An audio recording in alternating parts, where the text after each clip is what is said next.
doing? Right, I've got something a bit special. Not come across them very often. And this is going to be this week's supporters prize draw. So supporters, thank you very much for your support. Really, really appreciate it. And for this week, something a bit different. We have, do you know what it is? It's a Chubb 115. Don't come across them very often. And it's got pretty horrible bidding. You get an absolute junk load of keys here. Absolutely loads of them. Loads of them. Chubb. Lovely lock. Very distinctive keyway. When we're looking at 114s, we're looking at a sort of greyish finish with that sort of cut there. It's a 114. 115s don't see them very often, so it's going to be a pleasure to go through this one. Now, as we know with all Chubbs, what we've got hanging in here, what's this? A bit of a tweak. Don't know what that's doing. With Chubbs, they do sit quite low on the curtain, so what we need to do is we need to do a very, very, very shallow bend, and a very tight one as well. And we'll see what we mean by the curtain. The curtain's down there, so you see I've got a bit of movement there, but I can't quite get to the front, so I have to let off my tension a little bit, or wiggle. See, I wiggled a bit more there. I've lifted them up a little bit. With a real shallow wire, you're going to struggle to get through this lock.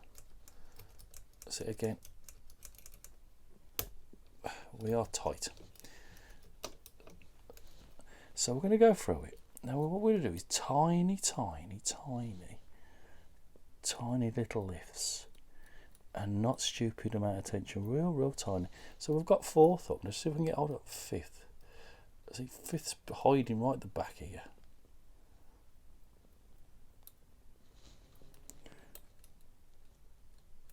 Come on, you little bugger. I think I'm stuck on third. Get third up.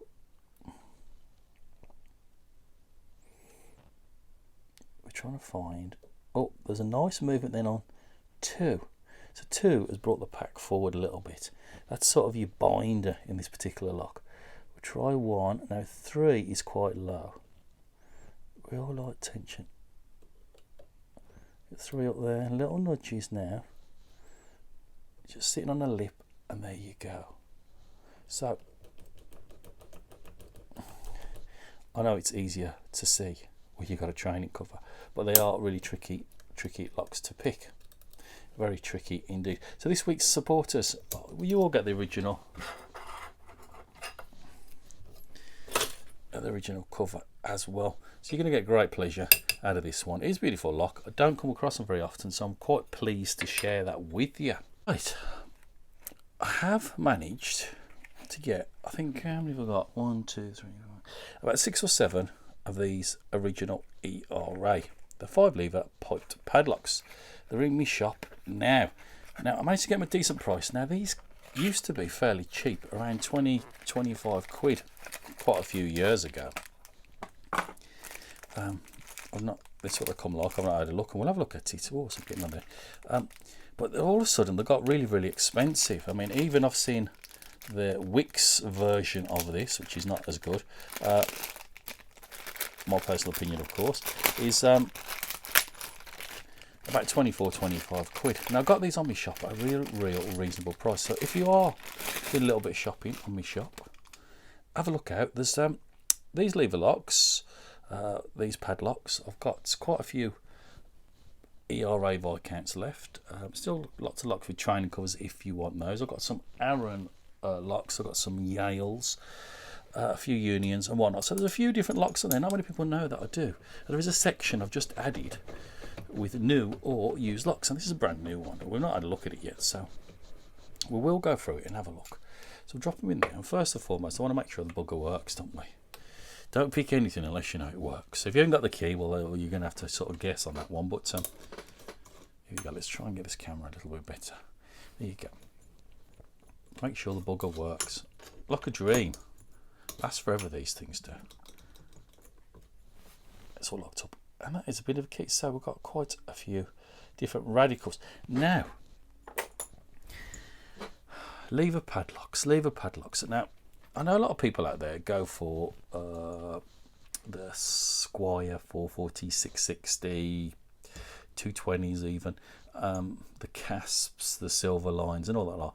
Now they're all right, but I don't think they're that brilliant to start off practicing if you're new to lock support. And the reason for that is because you need quite a lot of tension, and there is quite a few intolerances in them, so some of the levers are not all quite lined up, and you need to know how you can shove out of them. Sometimes I think, personal opinion of course, is to buy a more high quality lock that you know is going to be a lot more precisely made, so you're not going to get those intolerances. You not have to put a huge amount of tension on. You can concentrate on going backwards and forwards and just those little nudges, feeling for which levers are set, and then going through, finishing them off as you pick through the lock, and you're open. You've got no false notches in this lock at all, so it's not a difficult pick. But I always say to people, what you need to do is be calm, be relaxed, don't rush. It ain't going anywhere. It's not a game of let's beat the clock. So first and foremost, we're looking at to try and get hold of that tension. So you know we've got it there. There's loads of different ways you can drop your wire in. That's the easiest way. You want to make sure you can get front to back. A light tension, I'm only just real sort of, I'm not pushing, I'm just sort of, I'm leaning on it a little bit. I'm not pulling, there's no force there at all. And all I'm doing is little nudges like that. There's nothing on the 1, doesn't matter. We're going for 2, nothing on 2, 3, 4, a little bit on 4, do you see that there? Anything on 5, back on 4, 3, there's a little nudge on 3, back on 2, back on 1. Now try and spend some time working out, there you go, a little bit more on 3 there, working out where the levers are. Okay, it's easier said than done. Now we'll get my wire out. Always be careful getting your wire out. So we'll lock her back up again. Okay,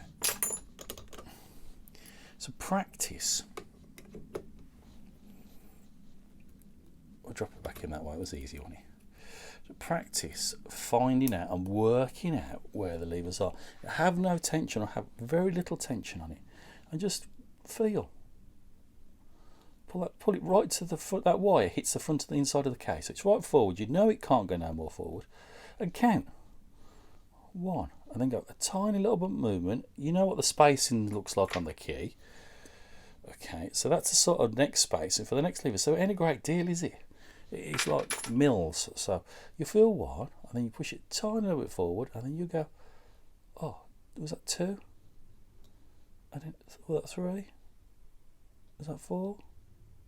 Is that 5? And you go, 1. You won't always get them perfectly. 2, 3, 4, 5. 1, 2, 3. There was hardly any tension, and that's all I did.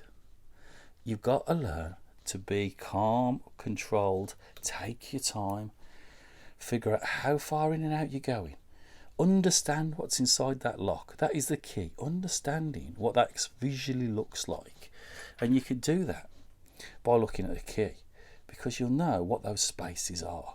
Obviously the back one's for binding the bolt, and then in between you got to remember your little wire in there is going 1, and then I'm only going to go that far, 2, that far, 3, 4, 5, 1. See the distance? It's tiny. It is mils.